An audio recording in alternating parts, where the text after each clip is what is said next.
Assalamualaikum warahmatullahi wabarakatuh.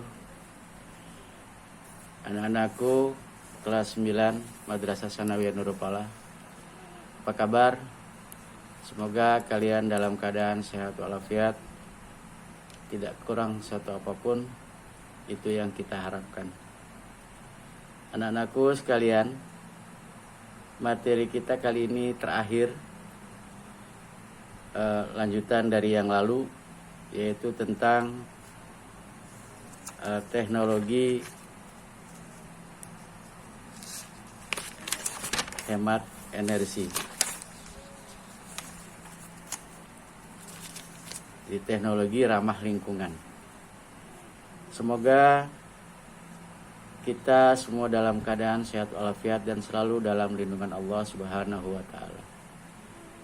Jangan lupa untuk mematuhi protokol kesehatan karena kita masih dalam masa COVID-19, dan tetap menjaga 3M, memakai masker, mencuci tangan, menjaga jarak, menghindari kerumunan. Tetap semangat walau belajar dari jarak jauh. Sebelum kita mulai belajar yang terakhir kali ini, terlebih dahulu kita berdoa dengan lafaz Bismillah, ya, Bismillahirrahmanirrahim.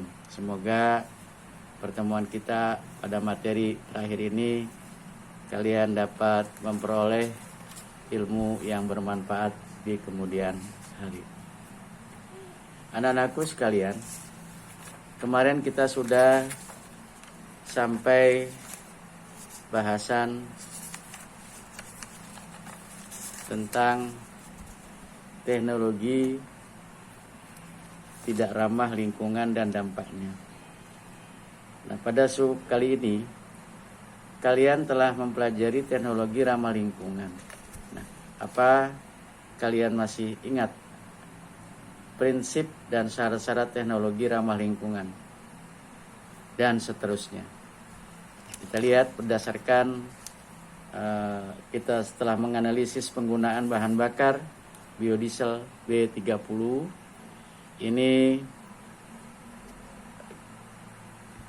berdasarkan kegiatan ini kalian telah tentunya sudah mendapatkan gambaran mengenai contoh dampak teknologi tidak ramah lingkungan. Teknologi tidak ramah lingkungan secara umum bersifat merugikan terutama bagi lingkungan. Nah, apa saja prinsip teknologi tidak ramah lingkungan? Dan pada prinsipnya teknologi tidak ramah lingkungan menghasilkan sisa atau limbah yang dapat membahayakan lingkungan. Sumber energi yang digunakan adalah sumber energi yang tidak dapat diperbaharui, serta penggunaannya kurang memperlihatkan kelestarian lingkungan. Tahukah kalian apa saja penerapan teknologi tidak ramah lingkungan dan dampaknya? Untuk mengetahui, coba kita simak di bawah teknologi pengolahan minyak bumi. Nah, di situ ada gambar. Kalian baca secara seksama sehingga kalian dapat memahaminya secara pasti. Yang kedua, teknologi yang berhubungan dengan pengolahan dan penggunaan batu bara. Di situ juga ada gambar 10.5, asap yang dihasilkan dari kegiatan tersebut dapat mencemari udara. Nah, batu bara mengandung banyak karbon dan sedikit sulfur. Yang ketiga, teknologi yang berhubungan dengan pemanfaatan bahan bakar fosil. Yang keempat, teknologi yang memanfaatkan bahan kimia. Ini tolong kalian simak secara seksama. Kalian coba untuk latihannya. Nanti kita terapkan pada pelaksanaan ujian madrasah yang sudah terjadwal nanti. Saya teruskan. Yang ketiga, ini teknologi yang berhubungan dengan pemanfaatan bahan bakar fosil. Perlu diketahui penyumbang polusi terbesar di lingkungan berasal dari kegiatan industri. Mesin-mesin di pabrik menghasilkan atau mengeluarkan asap yang mengakibatkan pencemaran udara. Asap tersebut merupakan hasil pembakaran bahan bakar fosil seperti batu bara dan minyak bumi. Pencemaran tersebut merupakan hasil pembakaran bahan bakar fosil seperti batu bara, dan minyak bumi. Pencemaran udara yang berasal dari pembakaran bahan bakar fosil menghasilkan oksida karbon, oksida belerang, dan oksida nitrogen. Senyawa-senyawa tersebut ketika bereaksi dengan air akan membentuk asam sehingga akan menyebabkan terjadinya hujan asam.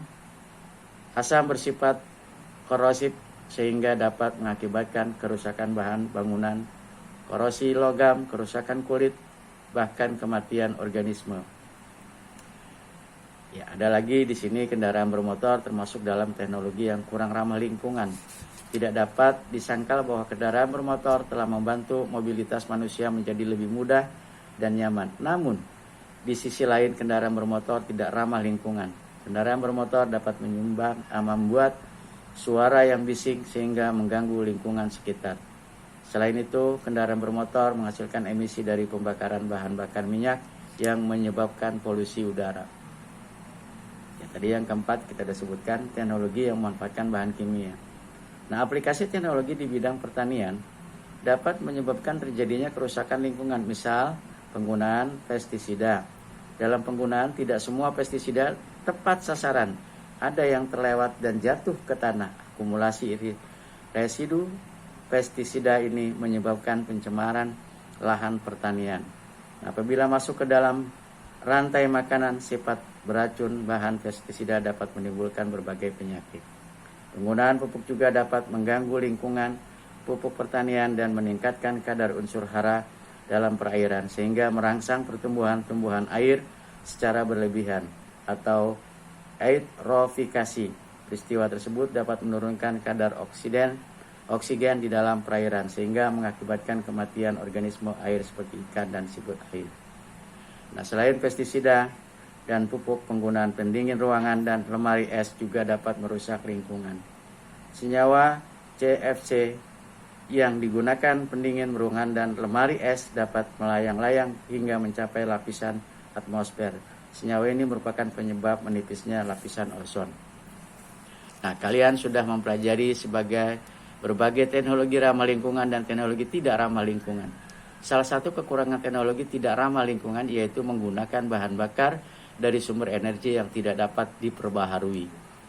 Nah, bagaimana jika sumber energi tersebut habis? Oleh karena itu, mulai sekarang kita harus memikirkan berbagai alternatif sumber energi yang lainnya.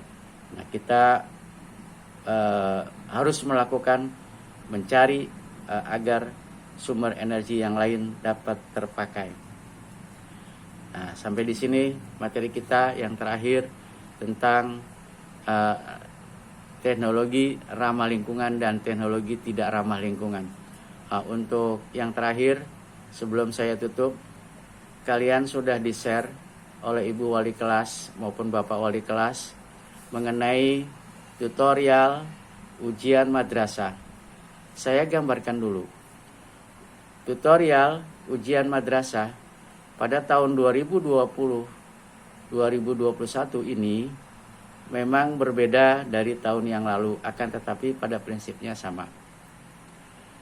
Kalian simak tutorial tersebut, kamu dengarkan baik-baik petunjuk untuk membuka link ujian madrasah yang akan kita laksanakan nanti pada tanggal 5 April 2021. Jadi kalian buka secara keseluruhan tutorial yang telah di-share, jangan sampai tidak ada yang buka, semuanya wajib membuka. Setelah kamu pelajari, kamu simak, kamu dengar, nanti besok jadi tanggal 23 untuk pelaksanaan simulasi dapat berjalan dengan baik dan dapat berjalan dengan lancar. Semuanya harus dapat mengikuti simulasi yang pertama. Kita melihat nanti akan dipandu oleh Pak Mahrib selaku operator di Madrasah Sanawiyah Nurul Falah ini. Jadi ujian madrasah, kemarin ada yang bertanya di WhatsApp, ujian madrasah sama nggak Pak dengan ujian sekolah. Sama enggak Pak dengan ujian akhir? Ya, ini final di madrasah sanawiyah, madrasah-madrasah di seluruh secara nasional. Ini ujian madrasah adalah ujian yang terakhir untuk penilaian di sekolah kelas akhir, yaitu hasil ujian madrasah nanti ditambah dengan nilai-nilai rapot kalian dari 1 sampai semester 5, nanti ditambah lagi dengan penilaian penugasan dan lain sebagainya, baru dibagi sehingga hasilnya untuk nilai ijazah. Kalian perlu pahami, kalian harus sungguh-sungguh mempelajari daripada tutorial yang telah di-share, sehingga kalian dapat nanti mengerjakan dengan tidak ada kekurangan suatu apapun. Nah, insya Allah besok ini akan dipandu oleh Pak Mahrib melalui server di sekolah. Ini sewilayah yang ada di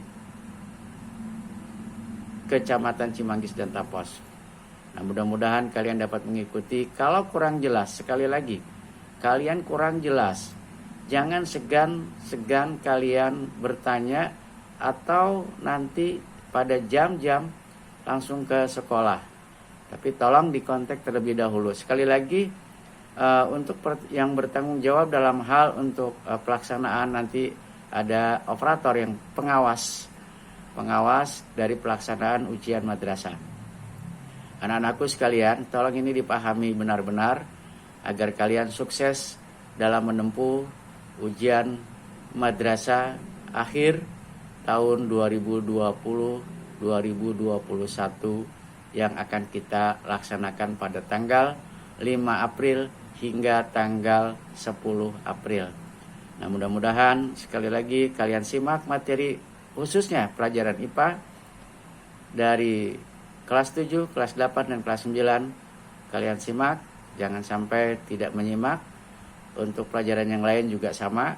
Jadi agar berupaya nilai semaksimal mungkin kalian peroleh. Karena nanti akan capaian tersebut disampaikan pada buku laporan, yaitu di ijazah dan rapot kalian. Mudah-mudahan saya ucapkan selamat mengikuti untuk rangkaian-rangkaian pelaksanaan dari mulai simulasi 1 dan simulasi 2. Tanggal 23 simulasi, insya Allah kalau tidak salah ini saya mungkin bahasa Indonesia terlebih dahulu. Nanti tanggal 29 ada simulasi yang kedua. Jadi tolong kalian ikuti, jangan sampai tidak mengikuti, karena ini percontohan awal. Setelah fix sampai tanggal 29 semua kalian sudah memahami, insya Allah akan kita laksanakan pada hari H yang telah kita tentukan. Nah, mudah-mudahan orang tua kalian juga sudah saya sampaikan ketika rapat di Madrasah Sanawiyah Nurul Falah, rapat akhir tahun. Nah, mudah-mudahan kalian dapat memahami dengan sebaik-baiknya.